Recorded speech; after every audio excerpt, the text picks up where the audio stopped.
الشيطان الرجيم بسم الله الرحمن الرحيم وأقيموا الصلاة وآتوا الزكاة وأقرضوا الله قرضا حسنا وما تقدموا لأنفسكم من خير تجدوه عند الله هو خيرا وأعظم أجرا واستغفروا الله إن الله غفور رحيم صدق اللہ العظیم۔ اور نماز قائم کرو اور زکوٰۃ ادا کرو اور اللہ تبارک و تعالیٰ کو بہترین قرض دو، قرض حسن خدا کو دو، اور جو کچھ تم اپنے پہلے بھیج رہے ہو نیکیوں میں سے اللہ کے نزدیک اس کو تم اجر میں بڑھا ہوا پاؤ گے، اور وہ بہتر ہوگا تمہارے لیے اور تم اس کو بہتر پاؤ گے۔ اللہ سے اپنے گناہوں کی معافی چاہو، یقیناً اللہ تبارک و تعالی گناہوں کو معاف کرنے والا اور بہت رحم کرنے والا ہے۔ قرآن پاک کی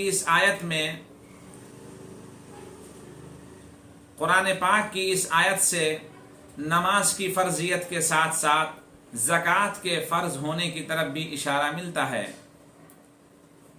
زکوٰۃ اسلام کے اہم 5 رکنوں میں سے ایک رکن ہے۔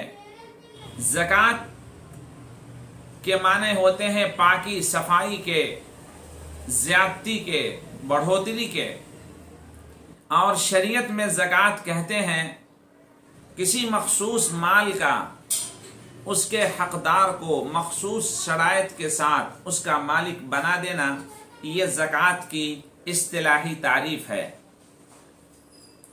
قرآن پاک میں اللہ تبارک و تعالی نے ارشاد فرمایا ہے وَالَّذِينَ يَكْنِزُونَ الذَّهَبَ وَالْفِضَّةَ وَلَا يُنْفِقُونَهَا فِي سَبِيلِ اللَّهِ فَبَشِّرْهُم بِعَذَابٍ أَلِيمٍ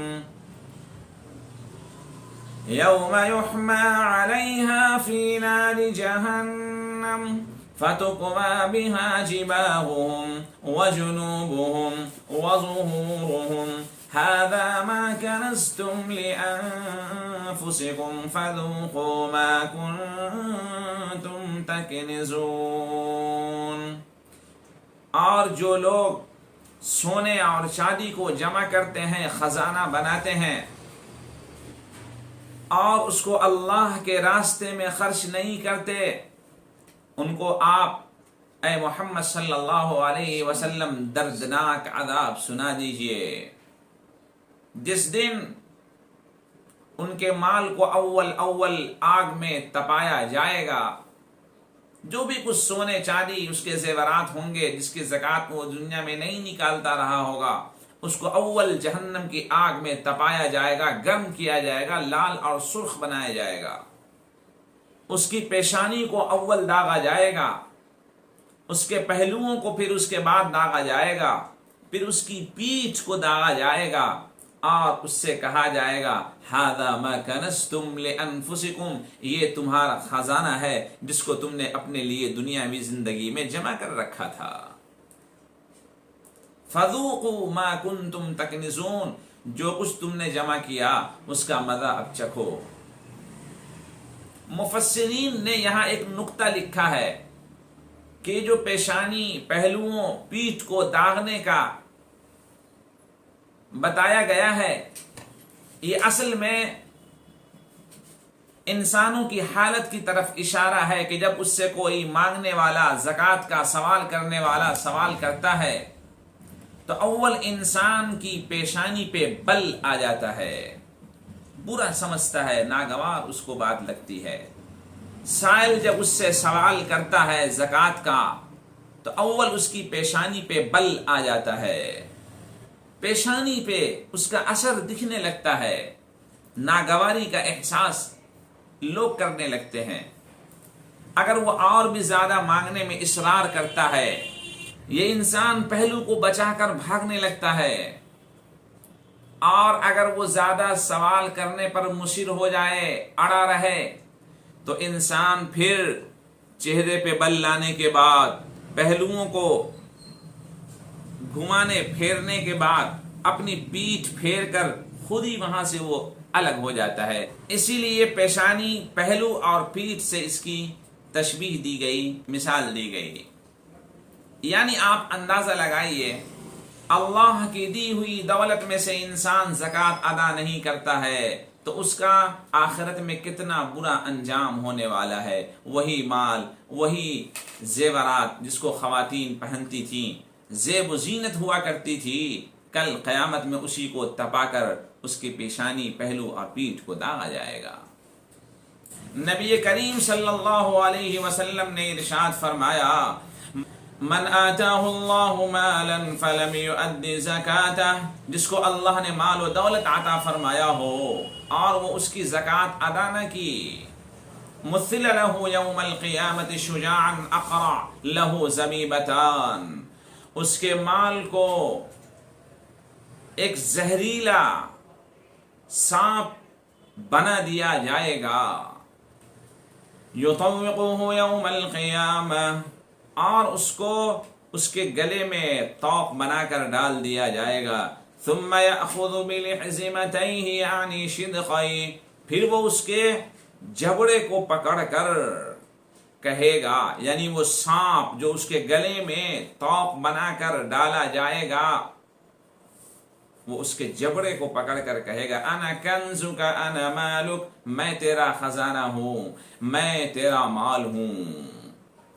ثم تلا هذه الآیہ، پھر آقا صلی اللہ علیہ وسلم نے قرآن پاک کی آیت تلاوت فرمائی، وَلَا يَحْسَبَنَّ الَّذِينَ يَبْخَلُونَ بِمَا آتَاهُمُ اللَّهُ مِنْ فَضْلِهِ هُوَ خَيْرًا لَهُمْ بَلْ هُوَ شَرٌّ لَهُمْ، وہ لوگ جو بخل کرتے ہیں اللہ کی دی ہوئی نعمتوں میں، مال و دولت میں، جو اللہ نے اپنے فضل سے انہیں عطا فرمایا ہے، وہ اس میں بخل کرتے ہیں کہ یہ مال ان کے لیے بہتر ہوگا، بل ہوا شر لہم، قیامت میں یہ مال ان کے لیے وبال جان ہوگا، برا ہوگا، خطرناک ہوگا۔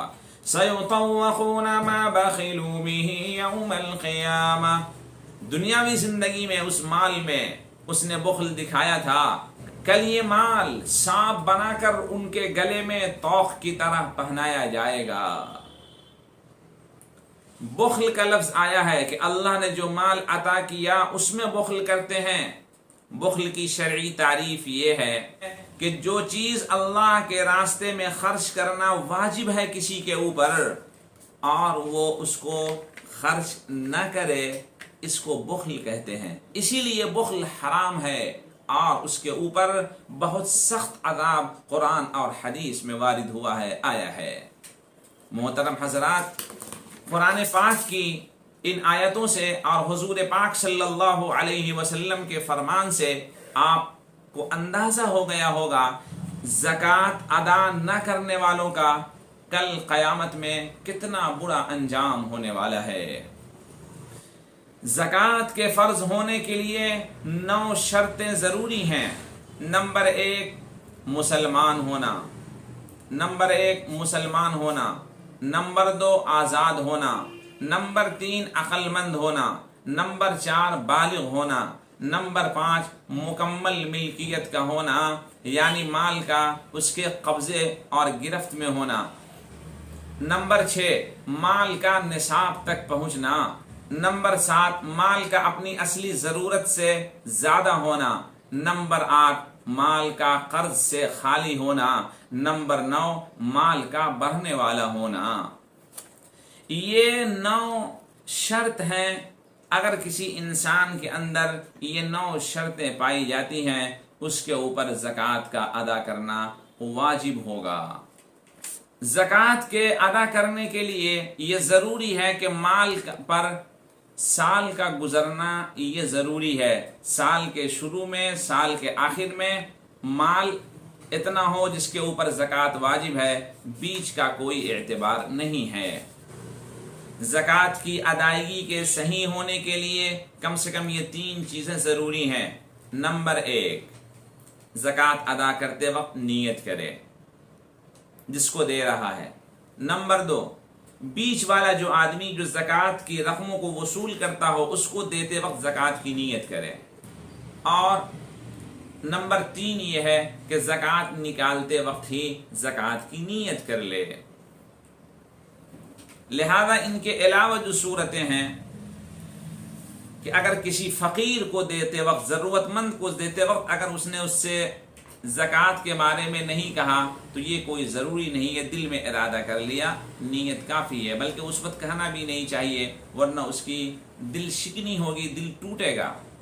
اگر کسی انسان کے یہاں کسی کا قرض ہے اور زکوٰۃ نکالنے والے نے یہ سوچا کہ جو قرض اس کے پاس ہمارا ہے ہم نے زکوٰۃ کی نیت اس میں کر لی، ایسے زکوٰۃ ادا نہیں ہوگی۔ کیوں کہ اس کا مال ابھی اس کے قبضے میں نہیں آیا ہے۔